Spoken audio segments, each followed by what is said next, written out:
Salut à tous et bienvenue sur Radio Cyclo en conclusion de ce Bikeman Brasil, deuxième édition. On est avec le chef, Axel. Il est là, en vie. Il y a du soleil, incroyable non? Oui, ouais, c'est la première fois. C'est la première fois depuis une semaine. Non, j'ai eu le soleil moi, mardi. Pour dire la vérité, j'ai eu le soleil mardi. Ça a duré combien de temps? Une journée. La journée de mardi, j'ai eu le soleil, ça s'est gâté vers 18h, gâté sérieusement. Quel luxe. Ouais. Alors Axel, le bilan de ce Bikeman Brasil, tu finis quatrième hein? Oui. Tu finis quatrième, l'année dernière tu as fini cinquième. Oui. Tu as gagné une place. Une place de gagné, j'ai pris la place de Julian, la personne avec qui je m'étais tiré la bourre, là, le Colombien, qui m'a beaucoup aidé là, pendant la course moralement. Et cette année, il m'a dit qu'il fallait que j'arrive à sa place. Donc j'ai réussi. J'ai franchi le cap, petit à petit. Cinquième, quatrième. Même si c'est quand même incomparable avec la course de l'année dernière, hein, pour un parcours quasiment pas identique, mais il y a eu quelques modifications, mais c'est incomparable ce qui s'est passé cette semaine. En termes de conditions, si on devait mettre un facteur là-dessus, entre l'édition 2021 du Bikeman Brésil et l'édition 2022, en termes de difficulté, de challenge rassemblé, de traces modifiées, je dirais qu'on est au moins sur un facteur 10. Mais après, c'est une perception personnelle. Parce que pour ma part, c'était la première fois que je pédalais autant de temps, avec autant de fréquence, c'est-à-dire de répétition, sous la flotte. C'est-à-dire qu'il a plu quasiment tout le temps, quoi. Donc ça a fait sur les 4 jours de course pour moi, 3 jours et quelques, un peu plus de 3 jours, 15 heures par jour, sous la pluie, sans aucune possibilité de s'abriter, aucune possibilité de faire sécher les fringues, aucune possibilité de s'arrêter. Parce que si tu t'arrêtes, c'est fini, tu bâches, t'abandonnes. Et quand on parle de pluie, c'est la pluie tropicale. Ouais. C'est pas de la bruine. Non, c'était trempé de la tête aux pieds. Parce que moi, il faut rappeler quand même mon équipement. J'avais pris du coup l'expérience de l'année précédente. J'avais vu qu'il allait pleuvoir et que ça allait être sérieux. Du coup, j'ai pris du matos d'alpinisme. J'avais une veste d'alpi, j'avais un pantalon d'alpi. Donc j'avais vraiment du matériel pour résister à des conditions de flotte extrêmes. Et ça m'a servi, mais tout était trempé quand même. Donc le facteur pluie plus, il y a eu quelques tronçons qui ont été modifiés, des améliorations pour éviter des zones de trafic intense, puisque le Brésil, c'est un peu la difficulté, c'est d'arriver vraiment à trouver des zones sans aucune voiture. Là, ça a ajouté de la piste et ça a ajouté des tronçons qui sont très beaux, mais alors une exigence redoutable. Et le fait que, pour revenir à cette pluie, pour aussi donner un ordre d'idée, c'est que tu avais dit que tu avais pris le meilleur matos que tu avais à ta disposition pour te protéger. J'ai vu plein de gens aussi avec les sacoches étanches, et pourtant, il y avait quand même l'eau qui s'était infiltrée. Donc en fait, il n'y avait quasiment aucune solution pour rester au sec, quoi. De fait, il ne fallait pas se tromper de matériel et il fallait avoir aussi un peu de chance, hein, parce que ça fait partie de ce type de défi. Moi, c'est ça que j'aime beaucoup, c'est que tu peux venir avec le meilleur équipement du monde. À un moment donné, il faut quand même un petit peu de chance. Parce que c'est la chance qui, je pense, pèse pour aller. C'est difficile de mettre un facteur là-dessus, mais au moins pour 30% à mon sens de l'épreuve, c'est la chance qui va faire la différence, quoi. Et la manière dont ça s'infiltre, comment est-ce que tu positionnes tes roues, comment est-ce que tu positionnes ta machine, à quelle fréquence finalement tu vas te prendre des flaques, à des moments tu es fatigué, donc tu fonces dans les flaques en disant bon c'est pas grave, de toute manière on est trempé. Tous ces petits détails, ça s'accumule et en fait c'est un concours d'usure tout ça. C'est un concours de résistance qui se déroule pour le corps, pour l'esprit, mais pour la machine, tout le matos subit les mêmes conditions que le corps et le mental. Donc si tu te mets à la place de ton matos, c'est ça, moi je l'ai beaucoup fait cette année, moins l'année dernière parce que j'avais moins besoin de le faire. Là j'ai pris soin de mon matériel. J'ai lavé mon vélo tous les jours, plus de 5 fois au total. Je lavais la transmission, je lavais le cadre, j'ai enlevé le sable, la terre, la boue, toutes les alluvions qu'on récoltait en fait sur la route, parce que ça détruit le matériel et ça l'endommage. Ça endommage les roues, ça peut endommager la transmission, parce que j'ai des problèmes avec la transmission, ça peut endommager le cadre, ça consomme les plaquettes de frein. Donc tu as le mental, tu as le physique, tu as ton équipement sur le vélo, les sacoches, et ainsi de suite, et tu as le vélo lui-même. Et il y a vraiment tous ces éléments à prendre en compte parce que on est presque dans des conditions d'usure. Je fais un parallèle qui n'en est pas un, mais avec de la navigation, des bateaux. Parce que tu as des contraintes permanentes, perpétuelles pour tout le matériel. L'homme, le skipper, là le cycliste, et la machine, le bateau, le vélo. Tout prend cher. De toute façon, on l'a vu, puisque quasiment tout le monde changeait ses plaquettes de frein en permanence. Toi, tu les as changées combien de fois? J'ai changé 0 fois. Ah, 0 fois. Ouais, moi j'ai utilisé mes Ah, plaquettes, c'est je remercie, le premier que j'entends dire ça. je remercie Jérôme, mon mécano en chef, parce que je fais pas ça tout seul, j'ai un mécanicien qui avant chaque épreuve vraiment contrôle mon matos, et là on avait bien pris la précaution de changer les plaquettes, donc je suis parti sur du matos neuf, j'avais pris des spares, donc j'avais de quoi remplacer les plaquettes avant et les plaquettes arrière, le problème c'est que j'ai perdu en route ma boîte à outils, donc j'avais plus aucune possibilité de réparer mon vélo, on parlait de la chance tout à l'heure. Et du coup, j'ai fait avec les moyens du bord, donc je n'avais qu'une paire de plaquettes de frein à l'avant et à l'arrière. Et je me suis retrouvé à avoir allez, 30% de capacité de freinage à l'avant restant et un peu moins de 10% à l'arrière sur la fin, quoi. Mais parce que là, c'est un autre univers, c'est au-delà du climat, c'est le pilotage. Je pense que là où moi j'ai fait la différence cette année sur cette étape qui est vraiment extrême, c'est sur les conditions de pilotage par condition d'humidité extrême. Parce que j'étais très concentré, très focalisé sur l'effort, je ne laissais pas de place à l'erreur, pas de marge, j'étais très concentré sur ce que je faisais. Du coup, moins de vidéos, moins d'animations réseaux sociaux, vraiment je me disais si je me plante, déjà je peux mourir, ou au pire, je peux mourir, ou au mieux je peux me blesser gravement, et il y a plein d'autres choses que je dois faire à vélo derrière, donc je ne pouvais pas me permettre de faire une erreur de pilotage. Et en même temps, il fallait que j'aille vite pour essayer d'arriver vite à la finish line pour terminer en fait l'effort, parce que c'était quand même très difficile. Et ça s'est retrouvé dans les faits parce que je n'ai pas beaucoup freiné en fait. Mais c'est vrai qu'il y a eu des gens qui ont changé 6 fois les plaquettes. Ah ouais, dès le premier jour à midi, c'est-à-dire on était donc à 6 heures de course, je voyais, il y avait déjà des gens, ils changeaient leurs plaquettes. Ouais. Il y en a 5-6 fois. Alors tu parlais de cette volonté d'en finir. Avant la course, Axel se posait la question, est-ce que je vais le faire en mode compétition pour avoir un classement, ou est-ce que je vais le faire en mode découverte du pays, dormir chez l'habitant? Bon, ce que j'ai compris, c'est que très vite, tu es passé en mode compétition, pas forcément pour obtenir un classement, mais plus pour en finir le plus vite possible. Et de fait, dès le départ. Dès le départ, quand sur les 100 premiers kilomètres, quand on a commencé à avoir les premières portions de gravel et que j'ai vu l'état des pistes, parce que là, il faut que les gens qui nous écoutent imaginent l'état des pistes. C'est-à-dire qu'il y a des ornières qui font 20 cm de profondeur, il y a des flaques qui font 3 mètres de large, c'est des variétés de pistes, du sable, de la caillasse, de la pierre, enfin bref, c'est très varié comme revêtement. Il n'y a pas un type de piste brésilien, c'est vraiment toutes les pistes qu'on peut imaginer en termes de gravel, on les a ici, et en plus inondées. Conditions d'inondation extrêmes, quoi. Donc quand j'ai vu ça, je me suis dit, les prévisions météorologiques sur 3 à 5 jours de course vont être dantesques. Si tu termines en 5 jours, mais ça va être un enfer, parce que tu vas prendre plus de temps. Là, tu vas devoir t'arrêter, il va falloir faire sécher les fringues si tu peux, il va falloir trouver un endroit pour faire sécher les habits, il va falloir repartir le matin, enfin bref, tout ce mécanisme qui est très dur mentalement. Je me suis dit, tapis, j'y vais. Pas pour chercher la performance, mais pour me dire, il faut que je rejoigne la ligne d'arrivée le plus vite possible.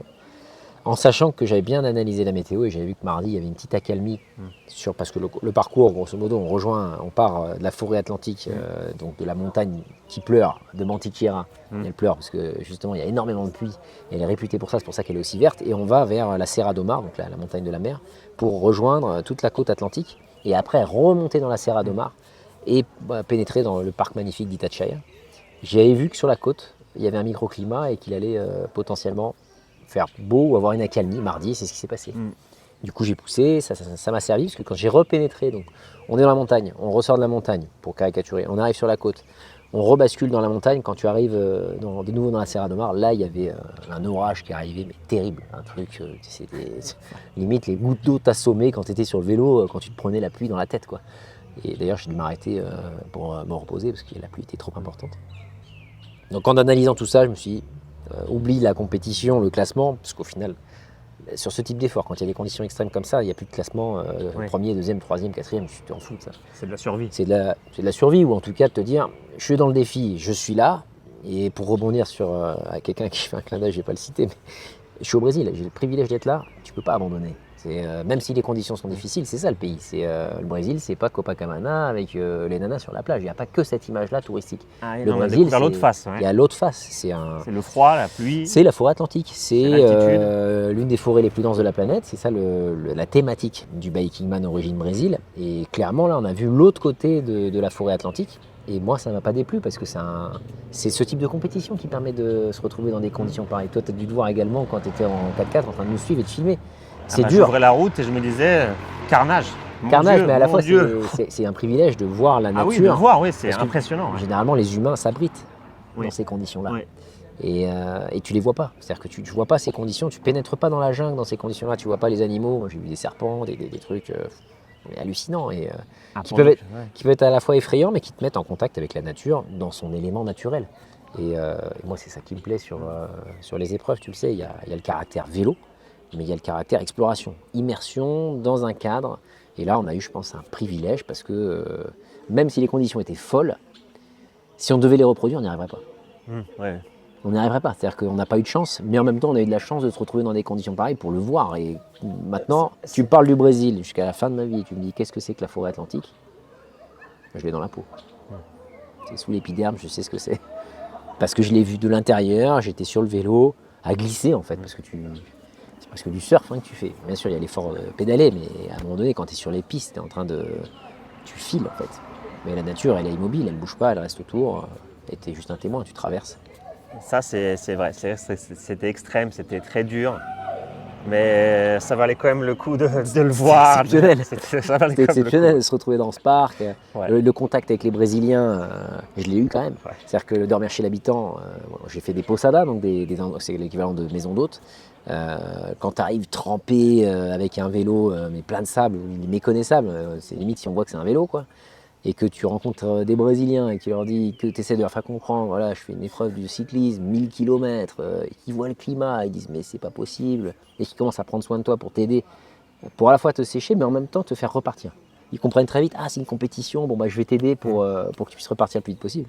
Bah ça a donné, chaque soir, j'ai eu des rencontres géniales, certes éphémères, mais qui n'avaient pas de prix parce que en fait, tu te retrouvais à avoir des supporters qui faisaient tout pour se mettre en cadre pour toi, pour que tes habits puissent sécher. Bon, c'était rare, mais que tu puisses avoir quelque chose à manger quand tu pars à 1h du matin alors que dehors il pleut 20 mm.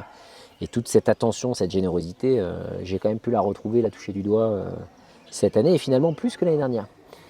À cause des conditions. Parce que du coup, là, tu étais vraiment obligé d'aller solliciter de l'aide. Tu ne pouvais pas bloquer ton hôtel à... En plus, moi, ça ne marchait pas. Je ne pouvais pas bloquer les hôtels à distance parce que les applications qu'on a l'habitude d'utiliser ne marchaient pas, pour une raison obscure. Donc, j'étais obligé d'aller taper aux portes dans les posadas pour demander est-ce que vous avez de la place, quoi. Oui, puis le réseau téléphonique était très faible très souvent. Donc, pour se connecter à Internet, c'était très difficile. Les powerbanks, tout ce qui est électronique, ça commence à déconner. Pour ça, Bertrand Berger, le téléphone déconne. Ouais, ça, c'est vrai que c'est un des problèmes de tout le monde. L'humidité était tellement importante que si tu voulais charger ton téléphone, ça ne fonctionnait plus. Tu avais beau souffler dedans, ça ne voulait plus. Donc il y a toutes ces problématiques aussi liées à l'humidité qui ont compliqué tout, quoi. Mais il y a eu des participants comme Bertrand qui a eu plein de casses, des chutes. Toi, tu as été confronté à des types de problèmes comme ça qui ont failli mettre en danger la course? Je parle mécaniquement. Non, globalement, la machine a tenu. Tu as fait 0 chute? Je suis tombé, mais à l'arrêt. Okay. Vraiment une chute qui arrive souvent quand tu es fatigué, que tu es en train de... Bon là c'était sur une portion de gravel avec du 20%, donc il fallait repartir. Je suis clippé, puis pouf, je suis tombé à l'arrêt. Mais sinon j'ai pas eu de chute. Mais en ennui majeur classique que les gens peuvent connaître, crevaison, plaquettes de frein, non, j'ai eu aucun souci. Moi le vélo avait été révisé.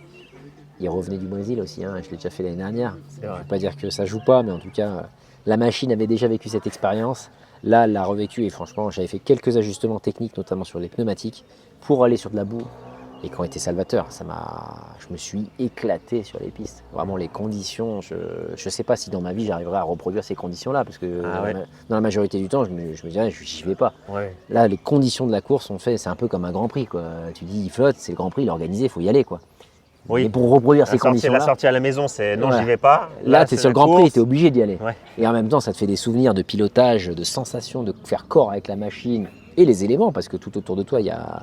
Voilà, tu as quand même des animaux, il y a des vaches, des taureaux, des serpents, des chiens, des chats, beaucoup de chats au Brésil, plein de chats qui dorment dehors et qui dorment sous la pluie, mais c'est pas les chats européens. Bref, toute cette faune et cette flore. Ça aussi, voilà, des bécanes, les voitures, les bagnoles, les poids lourds, les 4x4, bref, c'est de la vie, quoi. C'est un pays continent. Tous ces éléments-là, dans ce cadre d'humidité extrême, moi je me suis éclaté. Le cadre qu'on a retrouvé ici, c'est quelque chose qu'on ne peut pas retrouver chez nous en Europe, clairement. Voilà. On a un motard. Ah, il a fait le tour. Il a fait le tour. Ils font du bruit comme en Europe par contre. Hein, voilà. On ne retrouve pas les conditions climatiques brésiliennes en Europe, mais on retrouve voilà, les mêmes jeunes avec les motos qui font du bruit et qui font vroom vroom. On va lui donner un vélo, il va venir sur le Biking Man. Ouais, à mon avis, il restera sur sa va moto. faire vroom vroom dans la montée. À mon avis, il restera sur la moto. Ouais. Donc non, ces conditions, et c'est la spécificité du Brésil, et moi je suis ravi si tu veux qu'à un moment donné on arrive à faire tenir une épreuve comme ça, c'est que déjà à l'échelle du territoire, le Brésil, c'est gigantesque, ce qu'on a fait c'est ridicule. C'est tout petit, si on regarde la taille de la trace par rapport à la taille du pays, tu te dis mais ce pays il est énorme, il y a tellement de choses encore à faire. Et à la fois ces conditions climatiques, c'est un privilège d'arriver à toucher du doigt ce type de conditions un peu extrêmes, parce que tu reproduis ces conditions-là de pluie. En Europe, en France, tu as une alerte orange. On te dit tout le monde rentre chez vous, rentrez chez vous, interdiction d'utiliser la voiture. Course neutralisée. Aux 20h, tu as les inondations. Ici, c'est normal. Ici, il n'y a rien aux infos. C'est normal qu'ils flottent comme ça. C'est la vie quotidienne des Brésiliens. Il fait très chaud, il peut faire froid, et quand il pleut sérieusement. Mais les gens ne savent pas pour autant. Et moi, c'est ce que j'aime sur l'Amérique du Sud, au-delà du Brésil, c'est que c'est des gens qui vivent dans des conditions climatiques extrêmes, avec des variétés qu'on a peu dans un climat tempéré comme l'Europe, et qui s'accoutument en fait de ce type de conditions. Et que voilà, quand ils voient sur la piste, ils ne sont pas affolés comme des dingues, parce qu'au quotidien, ils doivent vivre leur vie, quoi. Ils doivent aller au village, aller chercher à manger, travailler. Dans ces conditions-là, ils ne restent pas à la maison à attendre que ça passe, quoi. C'est vrai que pour nous, Européens, c'est toujours très impressionnant, mais ici, c'est... C'est normal, quoi. Moi, les villages où je me suis arrêté, quand ils me voyaient arriver à vélo, ils étaient contents. Ils n'étaient pas là en disant oh là là, mon Dieu, on va appeler la police, qu'est-ce que tu fais là? Non, ils étaient voilà, qu'est-ce que tu veux, un café? Oui, tiens, je te sers un café. Et puis dehors, c'était le déluge, quoi. Tu étais assis en train de boire ton café, il y a un déluge incroyable dehors. Voilà, tu as les 4x4, le bus de l'école, le bus Volkswagen de l'école qui passe sur une piste à 23% dans des ornières, mais hallucinantes. Là, en France, on est comme ça, le bus, il est en PLS. Il est à l'arrêt, l'école, elle est fermée, quoi. C'est vrai non, là, tu avais les gamins dehors, bus, qui te disent bonjour, voilà, bon dia. Et voilà, c'est vrai que pour nous, ça nous semble ahurissant. Et pourtant, c'est le quotidien. Ouais. Et ça, c'est génial, parce que tu te rends compte vraiment des conditions de vie des gens. Alors, sur une fenêtre très courte, parce que voilà, tu es sur le vélo, tu es un témoin assez... c'est super éphémère. C'est un clin d'œil, tu le vois, tu l'aperçois, tac, et tu es obligé de repasser sur autre chose. Mais tu as le privilège de le voir. Et tu t'en souviens, moi, maintenant, c'est marqué à vie. Je me souviendrai du parc d'Itatiaia, la réserve naturelle qu'on traverse là, et puis de voir ces villages où tu as l'impression comment les gens vivent. Ils ont des véhicules, des motos, les motards qui allaient là-dedans pour. Il y avait des postiers, voilà, des gens qui. Et des coccinelles d'antan. Des coccinelles qui passent. D'antan, imaginez-les, ici au Brésil, il y en a partout. Mais ils vont sur des pistes. Mais c'est hallucinant. Inondées, à 20% inclinées comme ça. C'est vrai que c'est dingue. Et ça passe. Et il n'y a pas. Voilà. Ils disent même qu'au Brésil, c'est une des voitures les plus résistantes, c'est pour ça qu'ils ont tous ça. Et cette notion de résistance, tu as utilisé un mot qui est important, c'est une des valeurs du Biking Man. Ça fait partie de cette compétition, de l'éthique de cette compète. Moi, c'est ça qui m'a plu dès le départ, et c'est l'immersion que je voulais proposer aux gens, c'est de te mettre dans un cadre qui n'est pas le tien, pour découvrir des conditions certes extrêmes, difficiles, mais il faut aussi sortir du cadre. Il y a des gens qui vivent là. Donc ce que tu fais, oui, exceptionnel, c'est du kilométrage, c'est des dénivelés, c'est de l'eau, oui, mais il y a des gens qui vivent.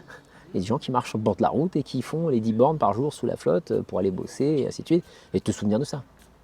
Parce que quand tu rentres chez toi et que tu as tout le confort qu'on a en Europe, tu dis souviens-toi du Brésil, souviens-toi de comment les gens y vivent, et peut-être que tu peux faire un peu plus d'efforts pour vivre peut-être de manière plus sobre, ou en tout cas différemment, en te rappelant ces gens qui vivent dans des conditions vraiment difficiles, quoi. Et ce Biking Man Brésil aussi, ça revient, enfin c'est pas que ça revient, mais ça garde un peu l'origine du Biking Man qui à la base était comme un championnat international. Donc c'est important aussi, j'imagine pour toi en tant que directeur, de garder dans le calendrier cette touche qui garde ce caractère international et qui nous fait sortir nous de notre quotidien classique et de nous montrer des choses qu'on imagine qui n'existent plus finalement. Parce que l'une des choses au fil, c'est qu'on est passé dans des villages où tu avais l'impression que le temps s'était arrêté. Même si les gens ont tous des smartphones, au-delà de ça, tu as vraiment l'impression que les gens s'étaient arrêtés, que c'est des choses qui n'existent plus. Et pourtant, c'est bien là. Mais au départ, quand on a commencé à construire en fait, les événements avec une série, le but c'était de proposer des conditions climatiques et topographiques qu'on n'a pas en Europe. parce que moi c'est comme ça qu'au départ je suis parti voyager, j'ai eu la chance d'aller en Afrique, en Amérique du Sud, en Asie, et l'idée c'est de partager ces conditions qu'on ne voit pas en Europe, parce que c'est un climat tempéré, et que maintenant dès qu'il flotte on a l'impression que la Terre va s'effondrer, alors que tu vas en Asie, en Extrême-Orient ou en Amérique du Sud, tu as des conditions climatiques de dingue. Et l'idée c'était de travailler sur ces conditions climatiques pour partager ça en majorité à un public occidental. Et clairement, le Brésil, puisqu'il y a eu la période après Covid qui nous a contraints sur les déplacements et ainsi de suite, le Brésil permet clairement de conserver ça. Et puis moi, encore une fois, la flamme, elle brûle, et elle brûlera jusqu'à la fin de mes jours, à savoir que les conditions que tu as au Brésil, mais comme les conditions qu'on a à Taïwan, les conditions qu'il y a au Laos, les conditions qu'il y a au Pérou, bien sûr, avec l'altitude, un jour ça reviendra tout ça. J'espère pouvoir amener des gens dans ces conditions-là pour qu'ils puissent faire l'expérience de ces spécificités territoriales qu'il y a, parce que c'est des écosystèmes très différents. Et du coup, c'est des expériences physiques et mentales, et vélo, mais vraiment le vélo en dernier, très particulières. Et qui méritent d'être vécues, parce que quand tu rentres chez toi, je pense que tu agis d'une manière plus simple, ou en tout cas, je pense que tu deviens meilleur quand tu as ce paramètre et cette palette de couleurs, quand tu as vu en fait toutes ces conditions de vie. Quand tu rentres en Europe et que tu vois ce qui se passe aux infos, ça te permet de prendre du recul, et de te dire, bon, l'alerte orange, d'accord. Ouais, t'as une échelle de mesure. Tu as une échelle de mesure où Ouais. tu dis, bon, ça serait peut-être bien quand même. Ça sert à ça le voyage, ça forge l'expérience et ça permet de mettre en perspective comment vivent les gens. Et après, porter un regard peut-être un petit peu différent, moins excité, moins effrayé, comme on a en Europe actuellement, où à mon sens, on a tendance à faire peur aux gens sur plein de sujets. Alors qu'ici, je pense qu'il y a beaucoup d'Européens qui se seraient dit, mais bon, vite, mettons-nous à l'abri, tout va s'effondrer, quoi. Ouais. Alors que non, tout est là, ça tient. La bâche est encore là, Radio Cyclo, tout va bien. La course est tenue jusqu'au les bout. participants ont rejoint la ligne d'arrivée. Il n'y en a pas eu beaucoup. Il n'y en a pas eu beaucoup. Il n'y en a pas eu beaucoup, mais il y en a eu une vingtaine de valeureux et de valeureuses qui ont réussi à aller au bout. Et ceux qui ont abandonné ont pu rentrer en sécurité. Et une majorité de Brésiliens. Ouais. On a une majorité de Brésiliens qui est arrivée. Donc il y a aussi, tu vois, ce signe qui montre et qui témoigne qu'au-delà de l'ultracyclisme et de la pratique, on voit que les gens qui ont l'habitude de ces conditions-là, ils terminent. Ils y arrivent, ils vont au bout. Et là où des Européens, il n'y en a plus beaucoup qui ont réussi à terminer malheureusement, et même des Colombiens qui ont l'habitude quand même d'avoir des conditions climatiques assez difficiles, là, il n'y en a pas un qui a réussi à terminer, quoi. Parce que c'était vraiment extrême pour eux aussi. Et pourtant, ils étaient nombreux au départ d'ailleurs, les Colombiens. Ouais. Oui. Comme quoi. Mais pour revenir à tout ce que tu viens de dire, tous ces paramètres-là, ça fait aussi que chaque course est unique. Et c'est comme on le disait au début de l'interview, c'est-à-dire que le parcours est sensiblement identique avec l'année dernière, et pourtant l'expérience a été totalement différente. En tout cas, moi, en tant que membre de l'organisation, ça m'a semblé le même pays, mais une autre course totalement. Oui. Sur le climat, sur les paysages qu'on a vus, alors que c'est les mêmes endroits. Mais est-ce que ça, si je fais un clin d'œil à la saison globale, je pense que c'est quelque part quelque chose qu'on a vécu sur la totalité de la saison, Oui. à des échelles différentes. Ça a été pareil à l'Euskadi. Ça a été pareil au Portugal. Portugal, on a eu des orages que les gens ne connaissaient pas. Ils disaient Portugal, l'Algarve, il fait beau, il fait chaud. Alentejo, c'est la région la plus désertique du Portugal, on ne va pas avoir de flotte. Et si, il y a eu des orages, ça a créé une hypothermie pour Bertrand, ça a changé la course. En France, on a eu des conditions climatiques extrêmes, 48 degrés de chaleur. L'Euskadi, pareil, il y a eu les deux, flotte et chaleur.